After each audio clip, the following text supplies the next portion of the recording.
BJP कोई tissue की बिकी तो नहीं है, बीजेपी कोई टिश्यू की नहीं बिकी है। सुनीता दुग्गल जी ने कह दिया टिश्यू की बिकी है, टिश्यू की बिकी नहीं है, टिश्यू नहीं जीतेगा तो सभी को पता नहीं है रेणु शर्मा ने पैसे लेके टिकट दिलवाई है।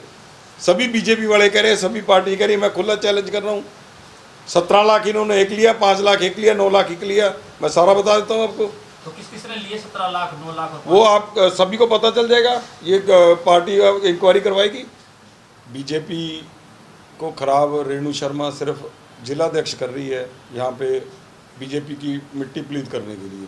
कभी किसी मंत्री जी को बुलाते हैं, कभी किसी को बुलाते हैं और धक्के से लोगों के दुकानों पे चाय खाना धक्के से बोलते हैं, उससे बीजेपी की छवि ये खराब कर रहे हैं। इन्होंने पहले टिश्यू को टिश्यू से पैसे लेके टिकट बेच दी, वो भी बड़ा घोटाला किया। मैं बीजेपी सरकार से, मोहनलाल बड़ौली जी से, सीएम साहब से एक अपील करूंगा, जो इन्होंने टिकट बेची है इसकी पूरी इंक्वायरी करके इनको जिलाध्यक्ष से हटाया जाए और कालावाली मंडी को बचाया जाए। बीजेपी को खराब रेणु शर्मा सिर्फ जिलाध्यक्ष कर रही है यहाँ पे बीजेपी की मिट्टी प्लीत करने के लिए। कभी किसी मंत्री जी को बुलाते हैं, कभी किसी को बुलाते हैं और धक्के से लोगों के दुकानों पे चाय खाना धक्के से बोलते हैं, उससे बीजेपी की छवि ये खराब कर रहे हैं। इन्होंने पहले टिश्यू से पैसे लेके टिकट बेच दी, वो भी बड़ा घोटाला किया। मैं बीजेपी सरकार से, मोहनलाल बड़ौली जी से, सीएम साहब से एक अपील करूंगा, जो इन्होंने टिकट बेची है इसकी पूरी इंक्वायरी करके इनको जिलाध्यक्ष से हटाया जाए और कालावाली मंडी को बचाया जाए। अगर इसके ऊपर कार्रवाई नहीं करेंगे तो आने वाले समय में हमारे बीजेपी कालावाली में बिल्कुल ख़त्म है। ये चुनाव टिश्यू कम से कम 4-5 हज़ार वोट से हारेगा और आपको पता चल जाएगा। ये किसी को भी ले आए, कालावाली में भी टिश्यू की जमानत जब्त होएगी। ये अपने आकाओं की, मिनिस्टरों की यहाँ पे बेइज्जती कर रहे हैं, यहाँ पे बुला के कभी कहीं कभी कहीं, कभी किसी वार्ड में कभी किसी वार्ड में। कल एक वार्ड में भी लोगों ने इनको गालियाँ निकाली। तो मैं अपील करूँगा सभी मंत्री साहबान से, मोहनलाल जी बड़ौली जी साहब से भी, आप इनके पीछे ना लग के कालावाली में जो प्रोग्राम बीजेपी सरकार के इन्होंने बनाए हैं वो कैंसिल करके किसी को भी यहाँ पे ना आने दें। आने वाले समय में 30 तारीख को पता चल जाएगा टिश्यू कितनी वोटों से हार रहा है और इसकी जमानत जब्त हो रही है। सरकार की ये किरकिरी करवा रहे हैं। मैं तो अपील ही कर सकता हूँ, मैंने टिकट मांगी, मेरे को ज्वाइन नहीं करवाया इन्होंने, सिर्फ पैसों के खेल के लिए। अपना पैसा ये लेके पैसा हजम करना चाहते थे और ऊपर शीर्ष नेतृत्व को इन्होंने ये बताया भी प्रदीप जैन बीजेपी नहीं ज्वाइन कर रहा है। मैंने इनको रेणु शर्मा जी को भी बोला, डॉक्टर भीमसेन शर्मा को बोला, इनका देवर है वो भी जाके बोल के आया, मेरा भाई संदीप वो भी गया, मंडी के काफ़ी लोग हैं, गोपाल गोविंद भाई साहब ने भी इनको फ़ोन किया भी अगर आप ये इशू बनाते हो, हम हलोपा और बीजेपी एनडीए का पार्ट है, इसमें कोई इशू नहीं है भी हम ज्वाइन करवाएं। पर इन्होंने एक इशू बना रखा था भी प्रदीप को हमने ज्वाइन करवाना है, फिर भी उन्होंने बोल दिया भी आप ज्वाइन करवा दो। ज्वाइन ना करवाना कहीं ना कहीं ये पैसे खाने की इन्होंने जो साजिश रची थी, वो पैसे खाने के हड़पने के लिए वो प्रदीप जैन को ज्वाइन इन्होंने नहीं करवाया। तो क्या मतलब इसके पीछे कोई बड़ी साजिश चल रही थी, कोई बड़ी राजनीतिक गेम चल रही थी कि आप ज्वाइन करना भी चाह रहे थे भारतीय जनता पार्टी, लेकिन ज्वाइन नहीं होने दे रहे थे? इनको ये था, देखो अगर कोई हमारे साथ आता है, एक तरफ तो ये रेणु शर्मा कहती है भी मैं बीजेपी में अपना परिवार बड़ा कर रही हूँ, प्रदीप जैन को ना ज्वाइन करवा के इन्होंने परिवार बड़ा क्यों नहीं किया? इनको ये था भी शायद प्रदीप जैन हमारे से ऊपर ना निकल जाए तो हमारी छवि खराब हो जाएगी। क्यों? इन्होंने तो लूट खसूट करनी है, पैसा खाना है हर एक। आप मंडी से पूछ लीजिए कालावाड़ी से क्यों भागे हैं? कोई गरीब आ गया इनके पास, डॉक्टर साहब के पास काम था, ये पेस्टिसाइड कोई किसान पी ले, कोई गरीब पी ले, उसका ये इलाज करते थे। मंडी के लोग, एक गरीब आदमी इनके पास गया, मंडी की संस्था इनके पास गई हुई है, गरीब आदमी है, बिल्कुल 4,000 रुपये हमारी सभा से ये लेता है और आप इनका बिल 10-12 हज़ार रुपये बना चुके हो। इनकी नौ ने सिर्फ एक पेस्टिसाइड ऊपर छिड़की है, ना कि पी है।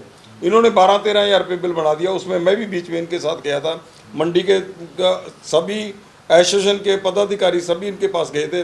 तो भीमसेन जी ने वो बोला आप मुंह उठा के हमारे पास चले, आप 1000 रुपये डाल के आप क्यों नहीं दे देते, मैं कम क्यों करूं? एक्चुअली उसने शराब सब पेस्टिसाइड पी तो थी नहीं। हमने तो ये रिक्वेस्ट करी थी, इसने जब पेस्टिसाइड नहीं पी तो आपने 12-13 हज़ार का बिल बना लिया, इसको कम कर दो। कम करने के लिए मंडी में इनकी कोई भी इज्जत नहीं है, इसीलिए मंडी से बाकी ये सिरसा गए हैं। मैं महेश कुमार झोड़ की पूरी फुल सपोर्ट कर रहा हूँ, उनके साथ खुला चल रहा हूँ। महेश कुमार को जिता के ही मानूंगा, चाहे मेरा कुछ लग जाए। कहीं ना कहीं ये माना जा सकता है कि बीजेपी के अंदर ही बगावत जो है वो शुरू हो चुकी है। जनाब बिल्कुल सही है आपकी बात। बीजेपी का जो भी वर्कर है, जो भी इनके पदाधिकारी हैं, एक वोट शायद बीजेपी के कमल के निशान को डाल दें, बाकी वोटें सभी बाहर जाएंगी या चरणदास चन्नी को पड़ेंगी। अगर किसी ने बीजेपी से बाहर वोट नहीं डालनी, वो भी बीजेपी का ही है। अगर मैं खड़ा रहता तो मेरे को भी डालते वो बीजेपी की वोटें। टिश्यू को कोई भी वोट नहीं डालेगा, कोई बीजेपी का वर्कर वोट नहीं डालेगा इनको, ये श्योर है। आपको 30 तारीख को पता चल जाएगा, 30 तारीख को रिजल्ट आएगा, आप देखोगे भी टिश्यू कौन सा नंबर पे जा रहा है। तो क्या लगता है ये जो मंत्री अभी आ रहे हैं बीजेपी के बार बार, इनका कोई असर होगा? इनका जी नुकसान हो रहा है। कैसे नुकसान हो रहा है ज़बरदस्ती। ये उनको तो पता नहीं कि किसके चाय रखवाई है, किसके खाना रखवाया है। ज़बरदस्ती बोलते हैं मैं तेरे टेंट भेज दूंगा, मैं तेरे सामान भेज दूंगा, मैं तेरे खाने पीने के भेज दूंगा। एक आदमी ने तो कल इनको कहा आप मेरे को टेंट भेज रहे हो, क्या मैं कुछ खिला पिला नहीं सकता? आप मेरी बेइज्जती करते हो। अगले की दुकान पे बोलते हैं मैं तेरे टेंट भेज दूंगा, तेरे खाने पीने का सामान भेज दूंगा, आपने प्रोग्राम करना है। ये कोई बात थोड़ा बनती है।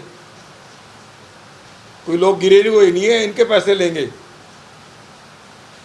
तो ये मंडी में छवि ख़त्म कर रहे हैं बीजेपी की। मैं तो ये अपील करूंगा शीर्ष नेतृत्व इनको संभाले और इनको खुडे लाइन लगाए रेणु शर्मा जी को। तो आप इनकी शिकायत भी करेंगे? बिल्कुल करूंगा जी, एसडीएम साहब की करूंगा, इनकी भी करूंगा। एसडीएम साहब ने जो टिकट लगाई है, इन्होंने तो पैसे लेके उसको टिकट दी है। एसडीएम साहब ने वो टिकट फाइल में क्यों लगाई? मैंने 3 बजे खुद एसडीएम साहब को पूछा है, एसडीएम साहब बीजेपी को कोई टिकट आई? मैं भी बीजेपी का कैंडिडेट हूँ। बोले प्रदीप कोई नहीं आई, आपका आज़ाद भर दो। मैंने एक आज़ाद भी भरा और बीजेपी का भी भरा। मैंने 2 नॉमिनेशन किए थे अपनी मैडम के। मेरे को ये था भी शायद किसी दबाव में ये बीजेपी वाला कोई मेरा कैंसिल ना कर दे, तो आज़ाद तो आप खड़े ही हैं। तो इन्होंने बीजेपी की टिकट 3 बजे के बाद रात को 8-9 बजे पैसे लेके सिरसा फाइलें लेके गए एसडीएम साहब। आप ये बता दो फाइलें कैसे ले गए एसडीएम साहब? जब नॉमिनेशन जहाँ हुए हैं यहीं पे फाइलें रहेंगी या सिरसा लेके जाएंगे? स्कूटनी तो काला वाली होनी है, सिरसा थोड़ा होनी थी। रात को स्कूटनी इन्होंने कर दी सिरसा में जाके। एसडीएम साहब का भी बहुत बड़ा रोल रहा है इसमें टिकट बेचने में। भाई साहब, जो पूर्व में सांसद दुग्गल ने बयान दिया है कि अगर टिश्यू हार गया तो सरकार को कोई फर्क नहीं पड़ेगा, आपके काम नहीं होंगे। क्यों नहीं होंगे जी काम? बीजेपी कोई टिश्यू की बिकी तो नहीं है, बीजेपी कोई टिश्यू की नहीं बिकी है। सुनीता दुग्गल जी ने कह दिया टिश्यू की बिकी है, टिश्यू की बिकी नहीं है। टिश्यू नहीं जीतेगा तो सभी को पता नहीं है रेणु शर्मा ने पैसे लेके टिकट दिलवाई है। सभी बीजेपी वाले कह रहे हैं, सभी पार्टी कह रही है। मैं खुला चैलेंज कर रहा हूँ। 17 लाख इन्होंने एक लिया, 5 लाख एक लिया, 9 लाख एक लिया। मैं सारा बता देता हूँ आपको। तो किस किस ने लिए 17 लाख 9 लाख और वो आप सभी को पता चल जाएगा। ये पार्टी इंक्वायरी करवाएगी। रेणु शर्मा के थ्रू गए हैं पैसे। मैं तो रेणु शर्मा के ऊपर ब्लेम लगा रहा हूँ, खुला लगा रहा हूँ। कोई और लोग भी शामिल अगर हैं? मैं आप बताओ, मैं 5 दिन से ये ब्लेम लगा रहा हूँ, 5-7 दिन से ब्लेम लगा रहा हूँ, तो रेणु शर्मा क्यों नहीं बोलती? वो प्रदीप जैन के बयान का खंडन करती, खंडन क्यों नहीं किया? उन्होंने पैसे लिए, पता भी प्रदीप खड़ा रहेगा। प्रदीप ना डरे किसी से, ना झुके। उनको ये पता है अगर उन्हें उसने ब्लेम लगाया है तो वो साबित भी करेगा। तो इस पैसे के लेन देन में कोई और भी नेता स्थानीय को शामिल है? वो रेणु शर्मा जी बताएंगे बिल्कुल, किन किन को दिए हैं, किस किस को पैसे दिए हैं। ये तो नहीं है, खेला तो इन्होंने खेला ही है। ऐसे टिकट थोड़ा 3 बजे के बाद टिकट लगी। तो एसडीएम साहब 3 बजे, आप पत्रकार बंधु सभी वहाँ पे थे, एसडीएम साहब क्यों नहीं बता के गए भी किस किस की टिकट आई है? रुके ही नहीं एसडीएम साहब, 1 मिनट कार जीप में बैठे निकल गए यहाँ से। ये तो प्रशासनिक अधिकारी ये कह रहे हैं कि स्क्रूटनी के वक्त जो है वो टिकट लगा सकते हैं। नहीं लगा सकते। कि कैसे लगा दे? 3 बजे के बाद बताओ, फाइल में कुछ लगा सकते हो तो मैं भी लगा दूंगा। मैं हलोपा की नहीं लगा सकता था, मैं भी उनके पास जाके बैठ जाता। भाई साहब मेरी भी इज्जत का सवाल है। तो कांडा बंधुओं ने भी इज्जत नहीं रखी आपकी? नहीं, कांडा बंधु तो मेरे साथ है, इज्जत रखी है उन्होंने, क्यों नहीं रखी जी? उन्होंने पूरा जोर लगाया बीजेपी की टिकट के। उन्होंने जब यही कह दिया भी आप ज्वाइन करवा लो, मैं आपके जोर हरियाणा लगाया, लोकहित पार्टी का हरियाणा लोकहित पार्टी का मैं कालांवाली का अध्यक्ष हूँ, उन्होंने ये कह दिया बीजेपी ज्वाइन कर लो। हम तो एक ही हैं, वो तो मानते हैं बीजेपी और हलोपा एक है। तो बीजेपी भी ज्वाइन करना चाह रहे थे, ये भी इस बात की भी हामी भर रही थी कि मैं ज्वाइन भी कर लूंगा। हाँ जी बिल्कुल, गोविंद जी गोपाल जी ने भी फोन किया उनको। अब इस साजिश के बाद भी क्या प्रदीप जैन भाजपा ज्वाइन करना चाहते हैं? नहीं, मैं बीजेपी में हूँ, हलोपा का मैं हूँ, हलोपा जब एनडीए का पार्ट है बिल्कुल उनमें हूँ। अगर ये गंदे लोग इसमें हैं, रेणु शर्मा पार्टी को खराब कर रही है, मैं पार्टी को खराब नहीं करने देता।